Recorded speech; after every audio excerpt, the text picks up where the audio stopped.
Hello friends, good morning. आप सभी का स्वागत है हमारे यूट्यूब चैनल सक्सेस पाथ पर। देखिए दोस्तों, आज हम बात करेंगे वीडियो की परीक्षा को लेकर के जो आपके नवंबर माह में होने वाली है। मैं आपको खुद बता दूं, मैं खुद एक वीडियो रहा हूं। मैं 2016 वाली भर्ती के अंदर सेलेक्ट हुआ था और आफ्टर दैट मैं 2018 की जो भर्ती हुई उसमें मैं रीट की परीक्षा के अंदर सेलेक्ट हुआ।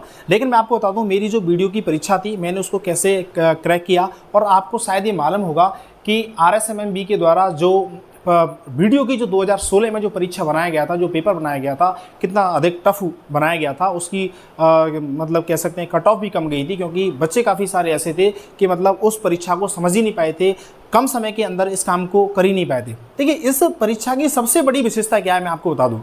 सबसे सिलेबस के बाद में बात करेंगे। थोड़ी सी बात बता दूँ, इस परीक्षा की सबसे बड़ी विशेषता यह है कि इस परीक्षा के अंदर समय कम दिया जाता है। आपको समय कम दिया जाता है, क्वेश्चन आपको बहुत लेंदी दिए जाते हैं। इसके अंदर इस तरीके का टाइमिंग है, जैसे कि सिंपल सी भाषा में समझिए इस चीज़ को। जैसे कि मैंने जब जो परीक्षा दी थी तो उसमें क्या था, 120 क्वेश्चन और 120 मिनट उस टाइम पर ये था। 120 क्वेश्चन थे और 120 ही आपके लिए क्या दे रखी थी, मिनट दे रखी थी। उसमें आपको देखो गोले भी काले करने हैं और आफ्टर दैट क्या है, गणित के क्वेश्चन भी आते हैं। और इतना ज़्यादा लेंदी टाइप का पेपर आया था, आप उसको देखिए। हिंदी के काफ़ी सारे क्वेश्चन आए थे, संधि पूछी गई तो एक एक में कम से कम 8-8 सवाल को दे गए। मुहावरा पूछा गया तो कम से कम 4-4, 5-6 एक लाइन में दिए गया है। इस तरीके से मतलब छाटने को पूछा गया था। अब इसी तरीके से अब इस बात को समझें कि यहाँ जो परीक्षा है, यहाँ भी क्या है, 3 घंटे के लिए परीक्षा हो रही है। 3 घंटे की परीक्षा, क्वेश्चनों की संख्या कितनी आ रही है, 160 आ रही है। जबकि मैं आपको बता दूं, कोई भी एग्जामिनेशन हो रही है वहाँ पे क्वेश्चनों की संख्या कितनी आती है, 150 आती है। उसके बाद वहाँ पर कम से कम 180 मिनट, मतलब 3 घंटे का आपको टाइम मिलता है। तो देखिए 10 क्वेश्चन तो आपके यहीं पर एक्स्ट्रा है। तो आप इस परीक्षा की टेंडेंसी को समझने की कोशिश कीजिए। परीक्षा की टेंडेंसी इस तरीके की है कि जो बच्चा थोड़ा सा स्मार्ट होगा, जो बच्चा रनिंग में जल्दी से क्वेश्चंस करने लग जाएगा, जो बच्चा हर क्वेश्चन के ऊपर ज़्यादा नहीं सोचेगा, वो इस परीक्षा में बता दूं आपको सेलेक्ट हो जाएगा। ठीक है, तो देखिए एक बार देखते हैं कि इसका सिलेबस क्या दे रखा है। जैसे आपको पता होगा, इसके सिलेबस में मोस्टली मैंने इसको बाइफरकेट किया है, जिससे कि आप इस बात को समझ पाएं कि हमने कौन सी एरिया को पढ़ना है, कौन सी एरिया को थोड़ा सा हम स्किप कर सकते हैं, कहाँ से क्वेश्चन बनने की संभावना ज़्यादा होती है। तो ये मेहनत मैंने आपके लिए की है। वो क्या है, इस तरीके से देखिए। तो हिंदी है, हिंदी में आपको पता होगा हिंदी के कितने क्वेश्चन आने वाले हैं, 24 क्वेश्चन आने वाले हैं। जो हिंदी का सिलेबस, संधि समास वगैरह उसे आप पढ़ लेना। इंग्लिश में भी आपके लिए दे रखा है, वो आप एक बार सिलेबस से देख लेना। पैराग्राफ टाइप यहाँ पे क्वेश्चन आते हैं, पैराग्राफ दे दिया जाता है और वहाँ से क्वेश्चन छाड़ने को आते हैं। और कुछ ग्रामेटिकल टाइप के यहाँ पर क्वेश्चन मिलते हैं। मैथ से सबसे बड़ी जो समस्या है, सबसे बड़ी समस्या है इसकी मैथमेटिक्स की। क्योंकि देखिए मैथमेटिक्स में क्या है कि 24 क्वेश्चन दे रखे हैं और मैथ्स के क्वेश्चन इतने इजी नहीं आते कि आप उस क्वेश्चन को 1 मिनट के अंदर निकाल दो। भाई 1 मिनट के अंदर उस क्वेश्चन को वही निकाल पाता है जिसका मैथमेटिक्स बहुत ही ज़्यादा अच्छा होता है। हो सकता है वो SSC वगैरह की तैयारी कर रहा हो या वो खुद मैथमेटिक्स के बैकग्राउंड से रहा हो, तभी जाके कर सकता है। नहीं तो एवरेज स्टूडेंट जो होता है वो कम से कम गणितीय क्वेश्चन में वो 2 मिनट लगा लेता है, यहाँ पर उसकी 48 मिनट खत्म हो जाती है। ये बड़ा फैक्टर रहता है इस परीक्षा में पास होने का और फेल होने का। इस चीज़ को हम समझाएं कि मैथमेटिक्स इस परीक्षा के पास और फेल होने में किस प्रकार से एक क्या बनता है, एक फैक्टर बन जाता है। उसके बाद देखें, यहाँ विज्ञान का पोर्शन है। यहाँ जो विज्ञान है, जो विज्ञान के क्वेश्चन कितने पूछे जाएंगे, आपसे 8 पूछे जाएंगे।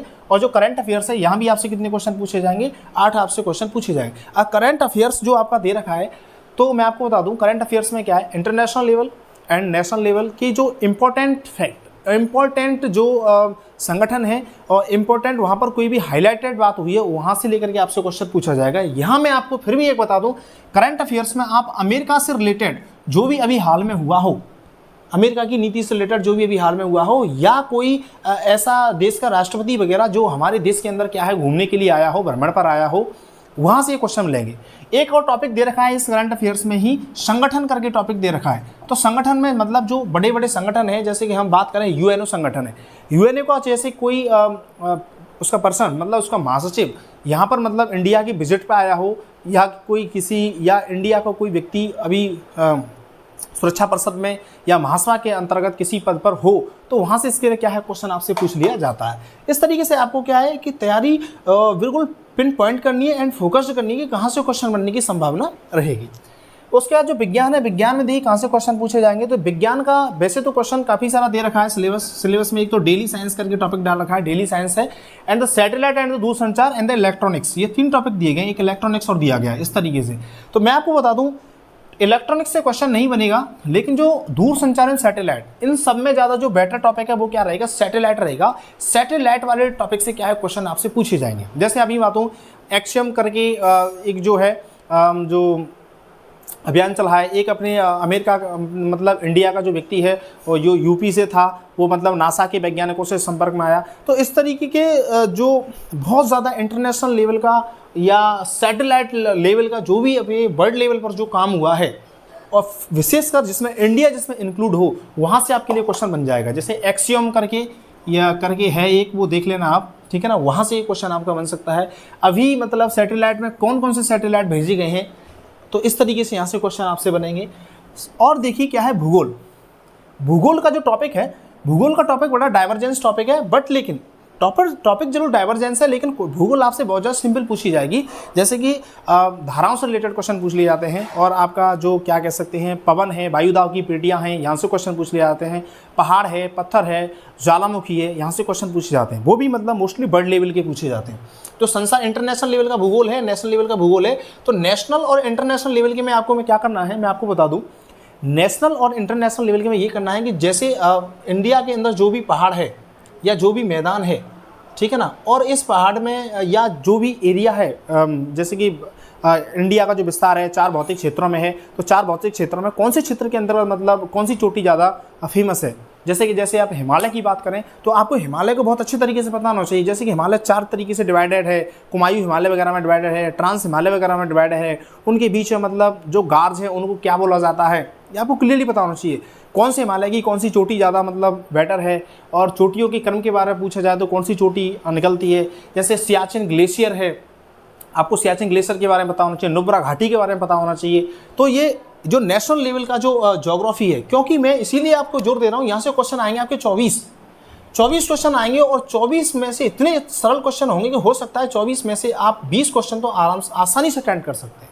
इतना सिंपल है ये ज्योग्राफी का, क्योंकि ये कुछ पावरफुल पोर्शन है जहाँ से आप लीड करेंगे। मैं आपको बता दूँ, क्योंकि इस परीक्षा के अंदर ये बताऊँगा क्यों लीड करेंगे, इस चीज़ को भी मैं आपको बताऊँगा। पहले इस पर चर्चा कर लेता हूँ। उसके बाद एक टॉपिक है आपका आर्थिक विकास का एवं पॉलिटी। अब देखिए, आर्थिक विकास वाले टॉपिक के अंदर एक टॉपिक दे रखा है पॉलिटी का, स्पेशली एक टॉपिक दे रखा है, और वो भी है क्या, पंचायती राज अधिनियम, जो 1973 में जो 73वां संविधान संशोधन के अकॉर्डिंग 1994 में जोड़ा गया था, उसके लिए मतलब इसमें पूछा गया। तो देखो क्या होगा, यहाँ जब स्पेशली एक टॉपिक दे रखा है तो यहाँ से 1 से 2 क्वेश्चन बनने की बिल्कुल संभावना बन जाती है। और यहाँ से भी सिंपल क्वेश्चन पूछे जाते हैं कि जो पंचायती राज का जो अधिनियम है उसके अंदर जो कितने से लेकर कितने तक चलता है, और उसमें क्या क्या दे रखा है। जैसे ग्राम सभा का चयन है वो कौन से अनुच्छेद के अकॉर्डिंग होता है, ग्राम सभा क्या कर सकती है, और हम कह सकते हैं कि जो चुनाव होते हैं वो 19 पंचायती राज अधिनियम के अंदर कौन से अनुच्छेद में आते हैं। तो मतलब वो जो दे रखा है उसके अंदर जो ए से लेकर के जो शायद पी तक है, मेरे अंदाज में ए से लेकर पी तक है या कुछ ऐसे करके है। ये जो काफ़ी सारी धाराएं, ये आपको मतलब कम से कम 10-15 धाराएं वो आपको पता होनी चाहिए। उसके बाद आर्थिक विकास, सबसे जो फेवरेट टॉपिक और सबसे ज़्यादा मार्किंग देने वाला जो टॉपिक है वो आपका आर्थिक विकास का टॉपिक है। क्योंकि देखिए यहाँ दे रखा है फसल, यहाँ जो हाईलाइटेड टॉपिक फसल, सिंचाई परियोजना, उद्योग, लघु उद्योग, निर्यात योग्य सामग्री, आपकी हस्तकला से रिलेटेड कोई नीति बनी है तो आपको वो बतानी है, उसकी डेट आपको पता होनी चाहिए। आर्थिक योजना क्या गवर्नमेंट आर्थिक योजना लेके आई है, और विकास से रिलेटेड जैसे संस्था है, रीको है, राजसीको है जो लोन वगैरह देती हैं, रीको इंडस्ट्रियल एरिया वगैरह जो घोषित करती है, वो सारा आपको पता होना चाहिए। उसके बाद ये जो ऊर्जा का जो टॉपिक है, ये आपके भूगोल में दे रखा है, बट लेकिन यहाँ से क्वेश्चन किससे रिलेटेड बनेगा, इकोनॉमी विकास से रिलेटेड बनेगा। कि जैसे कि अधिष्ठापित क्षमता कितनी है फिलहाल में, अधिष्ठापित क्षमता, ये क्वेश्चन पूछा गया और फिर भी पूछे जाने की संभावना रहेगी। अधिष्ठापित संख्या आपकी कितनी है, ये आपका भूगोल में है, राजस्थान के भूगोल में, बट ये टॉपिक आपको आर्थिक विकास, इकोनॉमिक सर्विस, ये आपको क्या करना पड़ेगा, ये कवर करना पड़ेगा। उसके बाद राजस्थान का कल्चर और इतिहास है, और आपके लिए क्या दे रखा है, कंप्यूटर दे रखा है। तो दोस्तों मैं आपको बता दूं, मैं ये कह रहा था इसमें कि इस परीक्षा को क्रॉस करने के लिए जो गणित है वो बहुत ज़्यादा मेजर फैक्टर रहेगा, उसकी आप बात को समझिए। इसमें 24 क्वेश्चन है मैथमेटिक्स में, बट लेकिन क्या है कि यदि कोई बच्चा मैथमेटिक्स में इंटेलिजेंट नहीं है तो मैं आपको बता दूं उसको थोड़ा सा मैथमेटिक्स थोड़ा सा स्किप करके चलना चाहिए, और बाद बाकी के ये सारे जो टॉपिक है इनके ऊपर उसको विशेष ध्यान देना है। जैसे कल्चर से क्वेश्चन निकाले, इतिहास से क्वेश्चन, आर्थिक विकास से निकाले, भूगोल से निकाले, विज्ञान से निकाले, इंग्लिश और हिंदी पर ज़्यादा टाइम दे, यहाँ से क्वेश्चन सही करे, क्योंकि मैथमेटिक्स उससे सही नहीं होगा। और इसमें परीक्षा में आपको बता दूं समय कम पड़ेगा विद्यार्थियों के लिए, क्योंकि 160 क्वेश्चन और आपके लिए जो टाइम है वो 180 मिनट है, बहुत ज़्यादा अंतर नहीं है। इसमें मतलब क्या है कि पसीने आ जाते हैं, मतलब ये बात समझ लीजिए आप। 160 क्वेश्चनों को 3 घंटे के अंदर अटेंड करने में पसीने दे जाते हैं विद्यार्थी। तो इसीलिए मैं आपको बता दूं, इस परीक्षा में यदि आप सेलेक्ट होना चाहते हो तो अपनी स्पीड को थोड़ा हाई रखना, और जो हाईलाइटेड टॉपिक हैं इंटरनेशनल लेवल का है और राजस्थान के लेवल का है, उसे आपको बहुत अच्छे तरीके से कवर करके चलना है। और दोस्तों मैं आपको बता दूं, ये जो इकोनॉमिक सर्वे वाला जो पोर्शन है, और मैं आपको बता दूं ये जो पंचायती राज है यहाँ पे, और करंट अफेयर्स का जो पोर्शन है, इन दोनों तीनों में से जहाँ तक जितना पॉसिबल होगा मैं आपको कराने की कोशिश करूँगा।